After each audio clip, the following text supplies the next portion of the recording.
11 محرم کا دن یاد کیجئے، اصغر کو حسین کے سینے پر رکھا گیا۔ سینے پر رکھنے کے بعد اب وہ وقت بھی آیا کہ گھوڑوں کی نالہ بندیاں شروع ہوئی۔ جب گھوڑوں کی نالہ بندی ہو گئی اس کے بعد لاشوں کو پامال کیا جانے لگا۔ حسین کے سینے پر گھوڑے دوڑتے رہے، اب صرف حسین کے سینے پر نہیں، اصغر کے بھی لاشے پر گھوڑے دوڑ۔ روایت کہتی ہے ارے حسین کے سینے پر اصغر ایسے ہو گئے جیسے کوئی کوبڑ نکلا ہو۔ اصغر کہیں اور نہیں، حسین کے سینے میں دفن ہے۔ آئے حسین، آئے رباب، آئے علی اصغر۔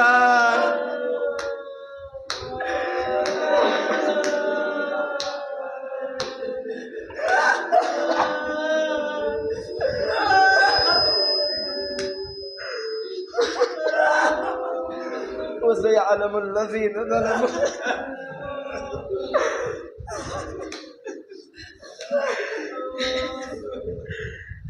كَالَّذِي يَنقَلِبُونَ إِنَّا لِلَّهِ وَإِنَّا إِلَيْهِ رَاجِعُونَ۔ قدمك ساجد تسليما لأمرك۔ پروردگارہ ہمارے اس مختصر سی ادا قبول فرما، ہماری ادا کو اس قابل بنا کہ ہمارا وقت کا امام اس سے راضی و خدمود ہو سکے۔ پروردگارہ ہمیں ایسا بنا دے جیسا ہمارا وقت کا امام چاہتا ہے۔ پروردگارہ ہمیں سیرت امام حسین پہ چلنے کی توفیق عطا فرما۔ پروردگارہ ہمارے آقا و مولا امام زمان کے ظہور میں تعجیل فرما، ہمیں ان کے انصار میں شمار فرما۔ السلام علیکم جمیعاً شہدائے واسیان کربلا ورحمۃ اللہ وبرکاتہ۔ السلام علیکم یا غریب الغرباء، السلام علیکم یا معین الضعفاء والفقراء، السلام علیکم یا شمس الشموس، السلام علیکم یا انیس النفوس، السلام علیکم ایھا المدفون بارض طوس، السلام علیکم یا مغشیت زوار فی یوم الجزاء، السلام علیکم یا سلطان الرب والعجم، السلام علیکم یا ابا الحسن علی ابن موسیٰ الرضا ورحمۃ اللہ وبرکاتہ۔ السلام علیکم مولانا صاحب العصر والزمان، الامان الامان الامان من فتنة الزمان، السلام علیکم کامی الکفر والطغیان، السلام علیکم دافع الظلم والعدوان، عجل اللہ تعالی فرزق وسال اللہ تعالی مخرزق وظہورق وجعلنا من انصارک وعوانک ورحمۃ اللہ وبرکاتہ۔